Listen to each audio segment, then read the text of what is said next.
Hello, everybody. Welcome in Saal 3 now. You're going to listen to the presentation FrozenCache. Maybe some of you have seen 2 years ago Joseph Applebaum presenting the cold boot attack at this conference. And today, which made your encrypted laptops more insecure or less secure than you hoped. And today you might see a remedy which is presented by our speaker Juergen Pabel, and I ask you to welcome him.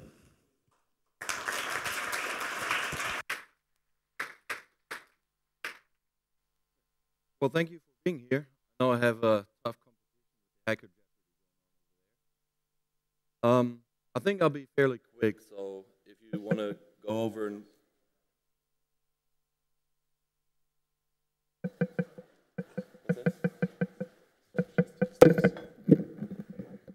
okay. So I think we'll probably be through in a little bit over half an hour. And if you have questions, we've got plenty of time for that. So, I work as a security consultant, and I have a blog from work which has lots of different topics that I write about, not fairly frequently, but every now and then. And also, I'm going to start my personal blog, whenever there's time. So, first, I'm going to talk a little bit about what the cold boot attacks are, just to refresh your memory. Then I'm going to talk about what the FrozenCache approach is, what it does, what it doesn't do. I'm going to give you a demo, which is going to be really impressive because you're going to see a really slow computer. And then there will be little messy details, which I'm going to skip over in the beginning just to get the point across. And then there's time for questions.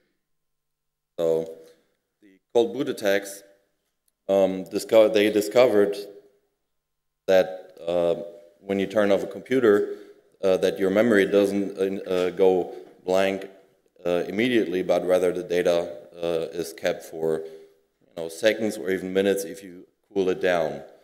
And in the aftermath of this research, they discovered that there was a paper from IBM which had also discovered the same fact a couple of years ago. But nonetheless, this was the first research. Okay, so that was the research that tied the combination from accessing RAM contents to forming an attack that impacts the security of full-disk encryption software. Okay, so now I have 3 mics and so that was 2 years ago here, and also 2 years ago I watched a presentation by Peter Stooch who talked about the core boot, which is a Linux implementation for a BIOS replacement. And he mentioned something about the initialization of hardware, where they had problems initializing the memory controller, and that this code is very hardware dependent and needs to be adapted for every single controller, and that was a huge effort to custom create assembly code for every single make and model out there. So they were looking for something to make it easier on them. And what they then found was this cache as RAM mode, as it's sort of known on AMD, and known as NoPhil mode on Intel CPUs, which allows you to use the cache just as you would usually, but in this mode, the cache doesn't go back into memory. So what they were then able to do is implement their programs, their initialization routines using the cache, so they had a lot more room to implement their logic to initialize the memory controller, and had a lot less worries to implement this. So the idea was then to take this mode and apply it to the as a solution to the cold boot problem, and to essentially not keep the cryptographic data in memory anymore, but to move it on the chip on the CPU, so that if you extracted the RAM, you don't get the cryptographic keys. and extracting the contents from the cache isn't that easy because there's no real interface that you can ask a CPU to, get out the data. And even if you were able to do that, once you lose power to the CPU and you reapply power to it, the initialization of the CPU will clear the cache internally, something that memory RAM doesn't do itself. So, like I said, we're going to skip over some details, and I want you to think about caching as a sort of two-task thing. One is loading data into the cache. Usually it will be something where it will be fetched from memory into the cache, and the second part is then getting the memory, the contents from the cache to the RAM. And for the purpose of this talk, it's most easiest if you think about it as two different tasks that the cache does. And also, we're going to just focus on a single CPU system for now, and even more precisely with a system that only has a single CPU, so no hyper-threading or anything. And I'll get into the details what that means with multi-CPU systems at the end. So, important to know is that CPUs nowadays, they have two levels of cache commonly on the CPU, level 1 cache and level 2 cache. Level 1 cache is extremely fast, usually at clock speed of the CPU, and it's divided usually into an instruction cache and a data cache, whereas the level 2 cache is combined, and any data that's in there could be data that's executed as code or data that's interpreted as data, whereas in the level 1 cache it'll be split up. Okay, is this an execution instruction or is it data? A little side note, in most CPUs, the level 1 cache, the instructions are already decoded. So if you have the assembly, the machine code instruction, in level 1 cache, usually it's already extracted, so the CPU doesn't have to go through the decoding stuff again. But that's just a little tidbit of information on the side. So on x86, and this is mostly for 32 and 64-bit modes the same, you have a control register, 00, which has a couple of bits that indicate the cache operating mode. The one flag is CD cache disable. When you activate this bit, it's essentially the part that prevents data from being loaded into the cache. Whereas the other bit, not write through, is more or less a bit that manages how data will then be pushed out of the cache back into RAM. That's not entirely correct, but let's leave it at that for now. There's also other mechanisms on the platform that can manage how caching behaves on the system. And the first one are the memory type range registers, and they are used to set up specific memory regions for things like graphic card memory, so that any changes to memory regions that are then represented through the graphic card, that those don't get cached, so you get the immediate update on the display.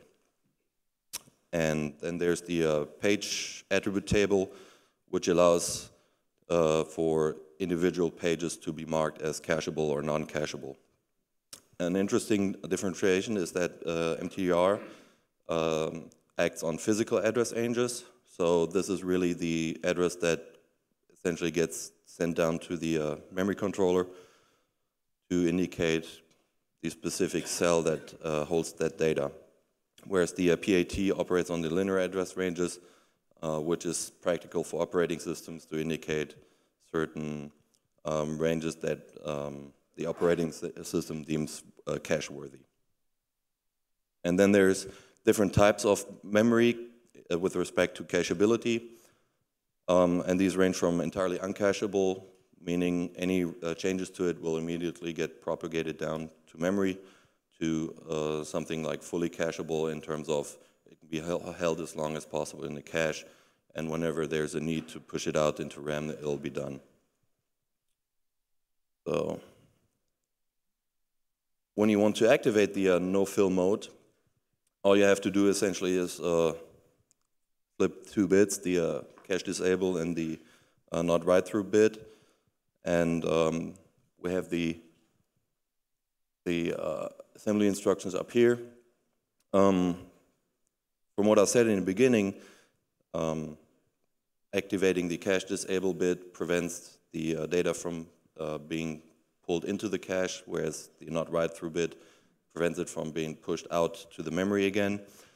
Turns out this not write through bit is not really supported anymore. So essentially it comes down to a single bit, the cache disable bit, and the various combinations that you can have with 2 bits, they are documented in the Intel's software development manual. And like I said, the setting of both bits is no longer supported. I think it was Pentium 3 or 4 when that was discontinued. So when you actually turn on a CPU nowadays, when it powers up, the NoPhil mode is what the CPU will operate in until the mode of operation is changed by the software.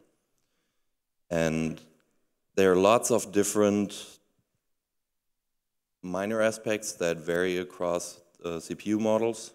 So the basic behavior in terms of how data remains in the cache or gets evicted, written back to memory, are more or less the same. But side effects could be something like when I have this NoPhil mode activated and want to know about caching statistics. How much data has the cache held, how much hits have been done to the cache, or how many misses have occurred. That varies a lot depending on what specific CPU you have. So just starting from that, we'll get to it a little bit later, but that turns out to be a little difficult to handle in a generic way to assure that the initial goal, keeping data in the cache, is actually accomplished or not. So it makes it harder to verify. So when you have the FrozenCache mode, what you want to do is you want to switch from normal operation in terms of your system is up and running into FrozenCache mode, where all your sensitive data is pulled into the cache and removed from memory. So what you do is you take that data, load it into a CPU register, then overwrite the data in memory, make sure that that write actually gets sent down to the memory so that data is no longer present in memory, and then you freeze the CPU and then write the data into the CPU cache so that they now exist there. And for as long as the CPU cache doesn't decide to then flush this data back out into memory, then you don't have the actual values in memory. So what's important, of course, to this mode is that you really can rely on these attributes. You don't want to activate this mode and then turns out, hey, my data does end up in memory anyhow. So the first part is I need to configure the initialization so that the data is altogether in cache, and then you have to make sure that it doesn't, incidentally get written back into memory later on. So what data do we need to protect? When we look at Full-Disk-Encryption, obviously the encryption key, and everybody knows about the AES keys, 128 bits, or bigger, and what's commonly used is the FIPS 197 setup procedure, so to say, which derives a specific encryption and a specific decryption key from the 128-bit that you have initially. And then there's also the key schedule, which are derived keys that are used in the encryption and decryption calculations. And of course, you have intermediary data that occurs when you actually calculate the encryption or decryption. And of course, that needs to be protected as well, because else someone could use that data to run cryptographic attacks on these bits that they find there. So when you initialize it, when you activate the FrozenCache mode, you have to consider cache pollution, because when you run the code that initializes it, this is code that can be, or that will be present in a cache, that will be present in the level 1 cache, in the instruction cache, but definitely in the level 2 cache. So this code itself needs to be considered when activating FrozenCache mode, and also the pointers to the cryptographic data itself need to be considered. So you have the data you want to protect, the data that points to the data that you want to protect, and the code that actually does protect the data. And if you have questions, just raise your hand and anytime. We have a question right there.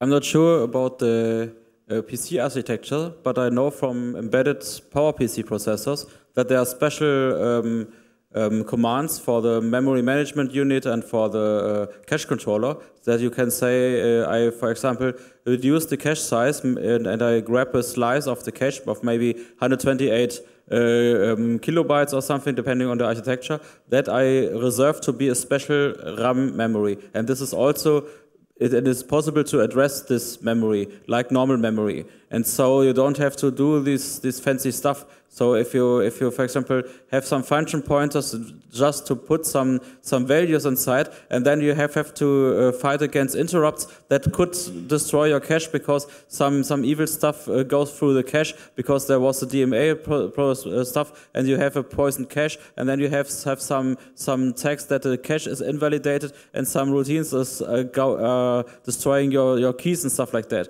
Because it would be very evil to have this as in a normal cache. You would want to disable this section of cache, and you don't want to have this controlled by the cache controller. How do you do this? Okay, so first off, the x86 architecture doesn't allow you to do that. It's really very basic in terms of what it provides with caching, how you control the cache. Essentially, the NoPhil mode guarantees that any data that's in the cache right there will remain in the cache in terms of it won't be evicted and replaced with other data. What it doesn't guarantee is that the data that's in the cache won't, for various reasons, be then written back out into memory. So yes, it would be nice to have more control on how the cache behaves, but it just isn't implemented on x86. So that's one of the aspects is, okay, with this NoPhil mode, you know that the data is there. What you don't know is, has it been written back into memory yet? And that's something that I'll get to at the end in determining, okay, has it been written back or not? So, does that answer your question, sort of? I know it wasn't really a question, but was that the information you wanted? I'll repeat.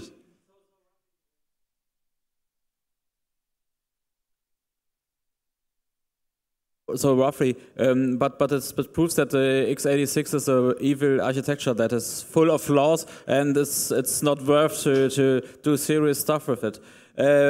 Because if you cannot disable a cache controller, and if you cannot say I want to use half of the cache controller, this is a rotten architecture. Yeah, but it's hard to find good laptops that have a docking port, that have reasonable power, that have all the nice interfaces that you want, and are, not custom engineered so that you can afford them. There are some other processors like Spark that are also fine. So the point is if you have a rotten cache controller that you cannot, or can you disable the cache controller at all, or it would be fine to put the AES core also inside the cache, so the AES with the keys is doing its stuff and is looking there and is sitting there and has some fun because it's executed quite fast and the keys are in a safe harbor, and so it would be perfect to do it like this. It would, just not on x86. So it is rotten. Okay, so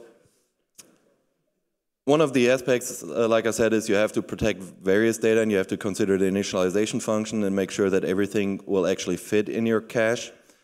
So one component of the FrozenCache is a level 2 cache emulator, which verifies that the data you want to put into the cache will actually fit into the cache when considering various constraints that caches have.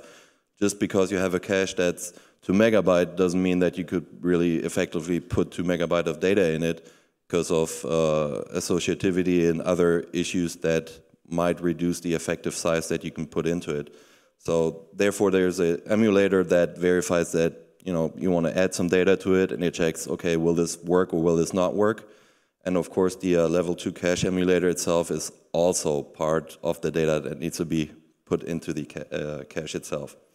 So all this is implemented in the enable car function, which caches RAM is what that is supposed to mean. And obviously this function, you need to know what you program, how that ends up as a compiled binary. So first off, it uses specific directives in C, like the register directive, so that your variables that you have are kept as a register and not used in RAM itself, which could then impact your calculation for the cache usage. And of course, it's used compiled with without optimizations. So what you tell it to do is hopefully what it will compile. Interrupts will be disabled in this initialization routine, so you don't have any other things that will go on that would interrupt. There. Repeat, please.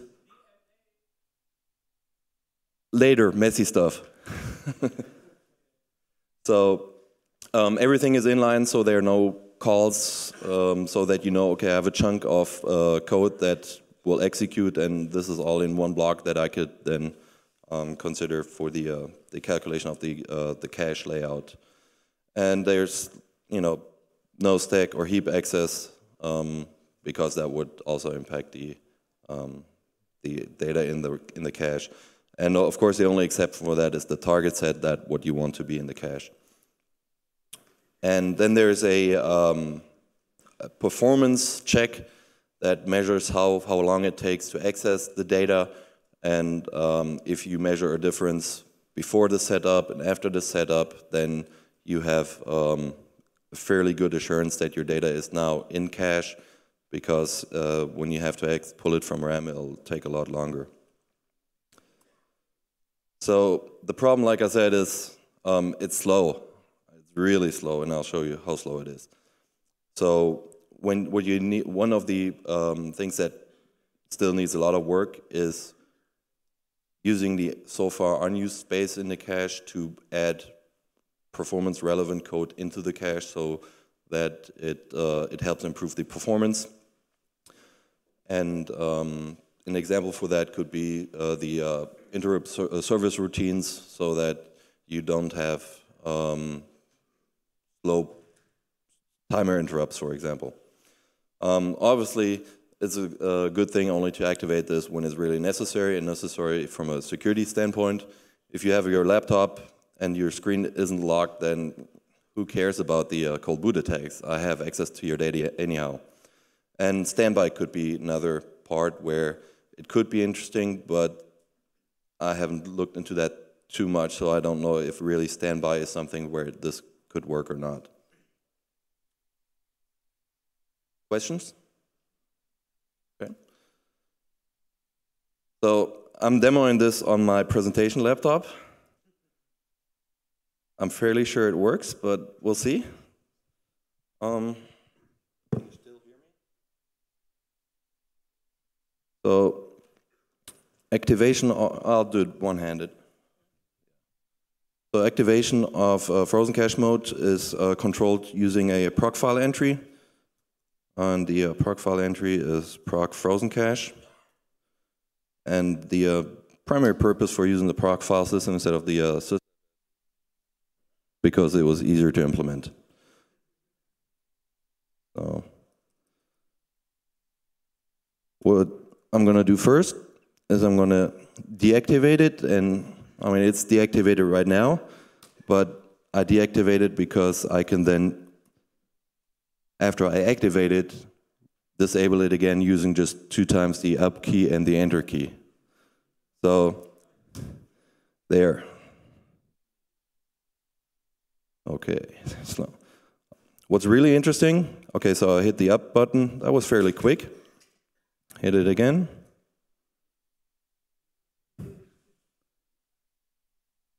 Okay. There you go.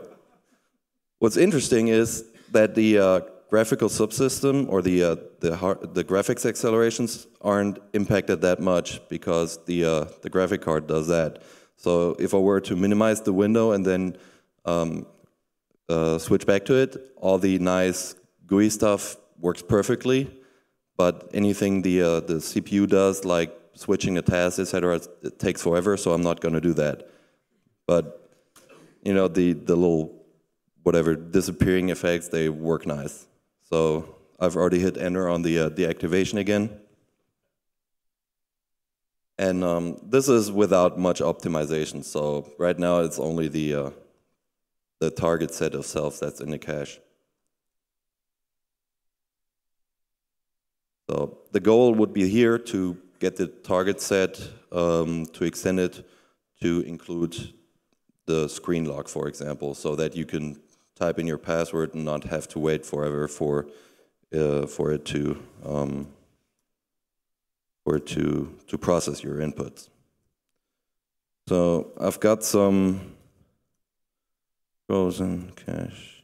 I've got some debug messages that are outputted, and the first couple things, they happen at boot time because the kernel module of FrozenCache as a kernel module is loaded as part of the initram FS initialization. And right here we have the first chunk, which is 1024 byte. That's actually the initialization function, so the enable cache as RAM function.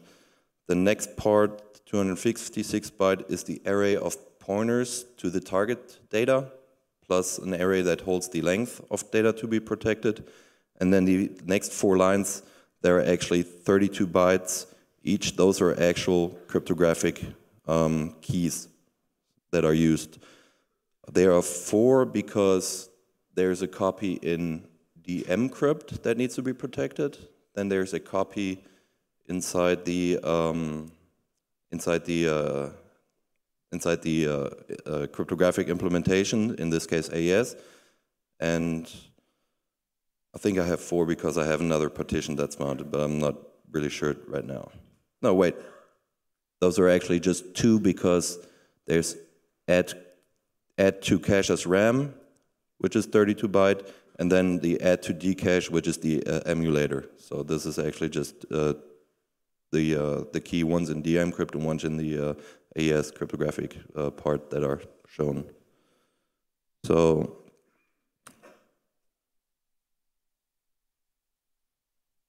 that worked out.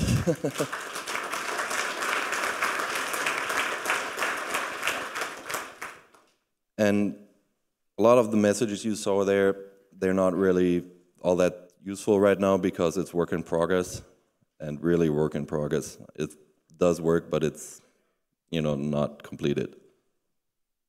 We have another question. I have an idea, but I'm not sure if this works because it's unclean. What about so in a cache controller there always there are tags that say that this memory address is dirty. So because maybe you have had in DMA. So the thing is, what about setting on purpose some areas in the cache dirty and use the dirty areas in the cache, so the cache controller won't touch them because they are dirty, and you can do what you want with them. The way I understood your question, it doesn't make sense, so I probably didn't understand it correctly. You said you want to mark data in the cache as dirty in terms of different from what's in memory? Yes. Yes, and that's right. Yes. Yeah. That's the state, actually. That is the state. So in NoPhil mode, the data is actually different in cache than it is in RAM. In RAM, the area with the cryptographic keys are all zeroed out, whereas the representation in the cache is actually the key data that's in there. The idea was to use the cache as normal, but say on purpose with some evil tricks, that this some area in the cache is always dirty, because you mark them as dirty, and so they are not used by the cache controller. Still not. But we have to think about it. It's just an idea, but you have to find in the data sheets if it's possible to do this. Okay, why don't we have a talk later on? Because I think you know a lot of aspects that I might not have discovered yet. So let's talk afterwards. And at the end, I'll have a few aspects that are in addition to DMA that might impact the effectiveness. So FrozenCache is kernel module. It has actually a copy of DEncrypt. A copy because DEncrypt, there need to be a couple of hooks that actually invoke FrozenCache, like telling FrozenCache, okay, the cryptographic key is actually right in this memory location. And I really don't like the fact that DEncrypt is a copy inside this module, but I didn't find a good way to sort of grab into another kernel module and get the data out from there, or to add a hook there without binary instrumentation, and I just didn't want to do that. So it was much easier to copy it, add a few lines, and be good. So when you actually move the data into the cache, you do it one cache line at a time. A cache line is essentially the single entity that the cache operates on, and usually it's not a byte, but it's commonly nowadays 64 bytes. And so when you have a like the 1024 byte area, that gets pulled into the cache 64 byte at a time. So it's the bootstrap code, the pointer array, and the cryptographic data, the three pieces. And the activation of FrozenCache mode, I have a little Python script that I tested out to make sure it does work, but it's not usable just like the rest of the system right now. So the idea is to have a dbus listener that detects, okay, screen lock is on, let's go into FrozenCache mode. So cryptographic data is scattered in RAM in different places. Like I said, one is managed by DEncrypt, others by the actual cryptographic implementation. The intermediate data is on the stack usually by the implementations, just because it's variables that are used in the calculation. So like I said, the encrypt has added calls to hooks, which then add this data to the cache, and that's easy because it's just a call. Whereas the intermediate data that's in the calculation routines, that if that's on the stack, you need to figure out, okay, so which memory page is this stack frame on at that time, and then load that into memory also, and that's also work that still needs to be done. And that really will require additional calls to the implementation of the encryption routines. So same question, where are my bits? Different aspects with respect to, are they in the cache, are they in memory, are they both? I mean, are they not in the cache anymore? And because the x86 caching system is so trivial, so simple. I mean, you can control what you want to cache, but you can't determine what's in the cache and all that. There's the risk that any instruction that operates in the system that has required privileges that can initiate an explicit cache flushing, indicating to the CPU that the cache content should be written back to memory. Obviously, that's a problem, and one way to determine this is to access the CPU cache statistics, and that's a special register that the CPUs provide, where you can get the information, okay, how many cache flushes have occurred since the last time these counters have been reset, or just take the difference from the last time you measured these. Other ideas to make sure that your data doesn't get written back into memory could be to use non-existent physical addresses. So you write your data to a different memory location that if the cache tries to then push it back into memory, it would result in a CPU exception. And that's something that I've played with a little bit, but I just couldn't get my specific CPU to work with that. I'm fairly certain that different CPU models will behave different. So there might be models that can be tricked into that. So you have the assurance that your data never gets back out into RAM. Another idea would be to use device-backed physical addresses. So maybe your data doesn't end in your RAM stick, but rather maybe in a dedicated graphic card or any other device-backed addresses. Whether that's feasible in terms of not impacting the behavior of that device or anything is something that I haven't looked into. So, messy details. I already mentioned cache associativity. With the caches, they have a certain mapping, so you can't fill out just 2 megabytes of data into the cache for any reason, but you have to consider how is the mapping that the specific cache has, so that you don't overwrite an entry that the cache would then say, okay, I would have to push it out, or I just don't have a free slot for it. Cache hierarchy is an issue. Usually you have a first and second level cache. Now it's the modern server CPUs, they have a third level cache. Other motherboards, for example, have a third level cache that they provide on the board. And hyper-threaded multi-core systems, they are sort of good because you could then put one CPU into this mode and get still full performance from the others, as long as they don't touch that address that you're keeping in the cache of one CPU. If another CPU were to touch that data, they would issue a snoop instruction to the CPU, asking, okay, so who has this data? Is there anyone who has it? And is that data maybe even modified from what's in memory? So one important aspect would be then to bind the kcrypt-d kernel thread onto that CPU that's actually in FrozenCache mode to make sure that only this thread accesses this data, and if it's bound to the CPU that's in this mode, there shouldn't be any problem.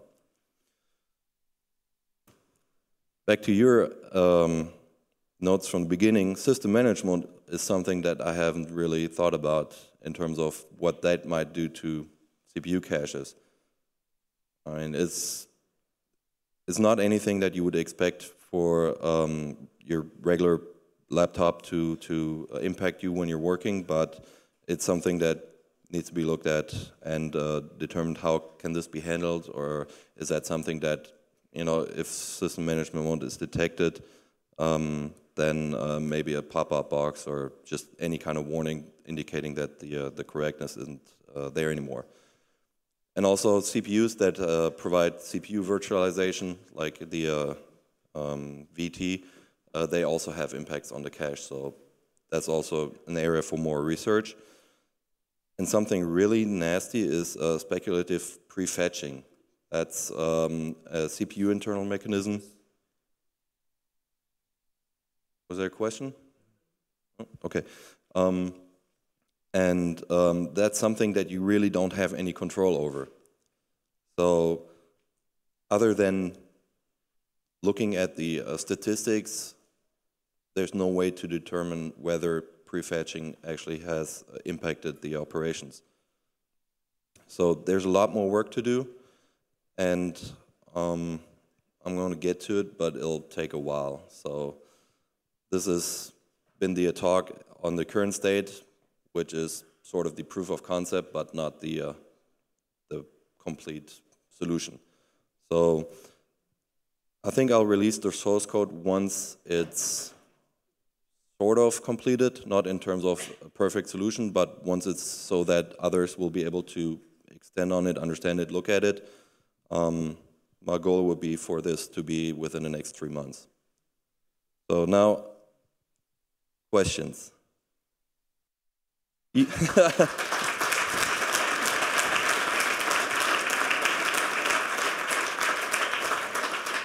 Thank you. Although I know you have more questions. Are there any other questions? Maybe that. Okay, now you have the mic, so go ahead. Okay, so I just had another idea. Normally computers have graphics processors, and graphics processors could also have caches. And these graphics processors are having normally a very dull life, making a 2D desktop and sitting around and waiting for some work to do. And so I think it would be possible to take the cache of these graphic processors, because they also have the tendency to get hot, and so they fight against being cooled down with some cooling agents. That's what. That's one example of the device-backed memory address ranges. With most laptops, which that would be the perfect deployment scenario for this, you usually have integrated graphic chipsets that you don't get any benefit because they use the memory for their backing. So if you have a dedicated memory card, yes, that would be a reasonable example, and it's something where I think it could be done without impacting the operations of that device. So, other questions?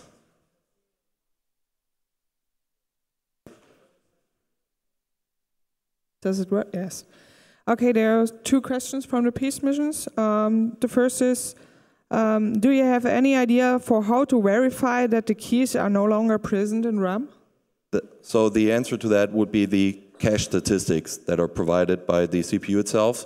So you query it, how many cache line flushes did you have, and if the value that comes up is the same as before, then for all you can tell with the CPU, you have to rely on that.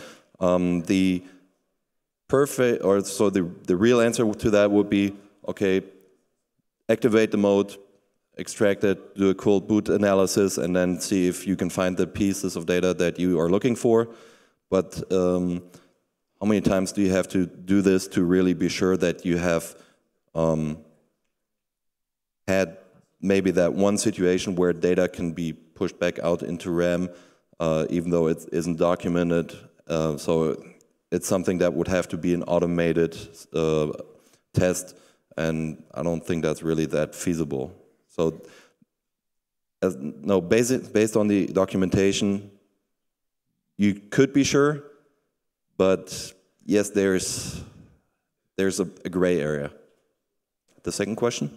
Yeah, the second one is, do you really think that the CPU is such a much harder target than RAM, given that in both cases physical access is necessary? Given the CPU is what? The CPU is such a much harder target than the RAM. Yeah, so it's based on their documentation. There's no way to extract the cache contents from the CPU, except maybe indicating a snoop on the pin for the CPU, asking whether any data in the cache is relevant to JTAG on Intel CPUs. I said that could be possible with JTAG, because there are some fine debuggers from American Arium and other companies that will reveal you also the cache contents, because otherwise you will not know that a evil DMR transfer destroyed your cache contents and stuff like that. Okay, so I think if I understood this correctly, the idea there would be to use the trace cache from the CPU to detect whether any flush caching has occurred. Is that what the... Yes, but for example, if I would be an evil person to grab your computer, I could try to freeze it and take JTAG to get the cache content. because I just have to write some small assembler program that I put in via JTAG somewhere to be executed, and then I read your cache and put this data to the JTAG IO transfer cells, and I get the data. I think that's correct, although I'm not aware how many systems provide a JTAG interface in terms of laptops. A big computer, every CPU that has some means to be a good CPU has a JTAG, and so we're talking about x86. Yes, but I know, and in former times I developed boards, and I know that the Pentium 3, for example, has JTAG, and the better CPUs will definitely have JTAG. Okay, so yeah, I think that could be an attack vector. If you have a JTAG interface that you can connect to that provides you the access to inject code into the system, yes, I mean, of course, then game over, definitely. Hello? Okay. Okay. To get this crypto problem under control, did you know some hardware that can solve this this error, or how you will know it, with the crypto keys that lies in the memory out of the CPU RAM? Some special. Right. Any other ideas? So is that your question? I think, just off the top of my head right now, I think there could be plausible to use the if you have a network card that has a crypto accelerator, then maybe that's something that you could employ to do the calculation and even offload the keys into the crypto accelerator on the network card. But I don't think that there are any laptops that provide, you know, a network card that has a crypto accelerator. And whether then, if you do have a system that has that, I don't know if you can actually offload the key onto the network card. I just don't have any experience with that. So yeah, but if there are other ways to sort of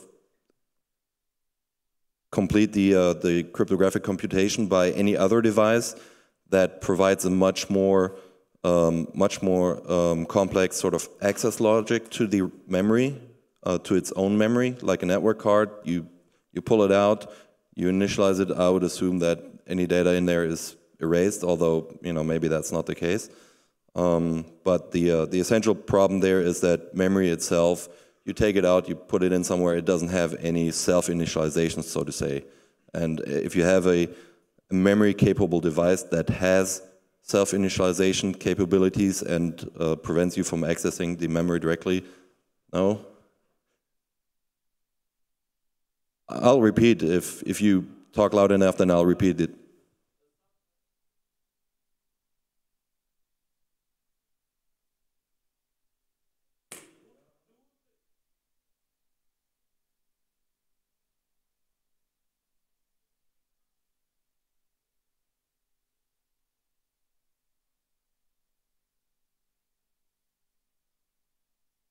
Very good note. So the note was that even you have such a device, it really wouldn't protect you, because if you manage to reset the CPU and, for example, start your own operating system on it, then you could then give the instructions to tell whatever component you have to just do the calculations for you, or to maybe give you back the keys.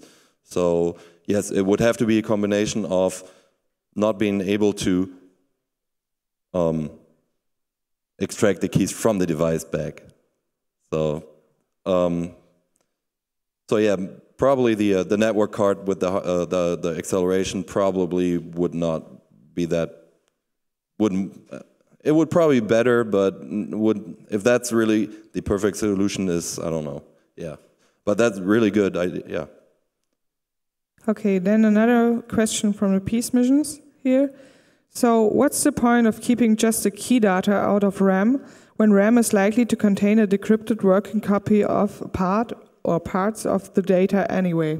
Correct. So the first answer to this is it would be hard to move all your data that you have in memory into the cache. I mean, you have a PDF open or your email, that just blows the size of your cache.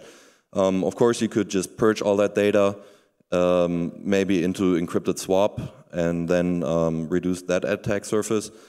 But on the other side, it's only the data in RAM that's in RAM at that time.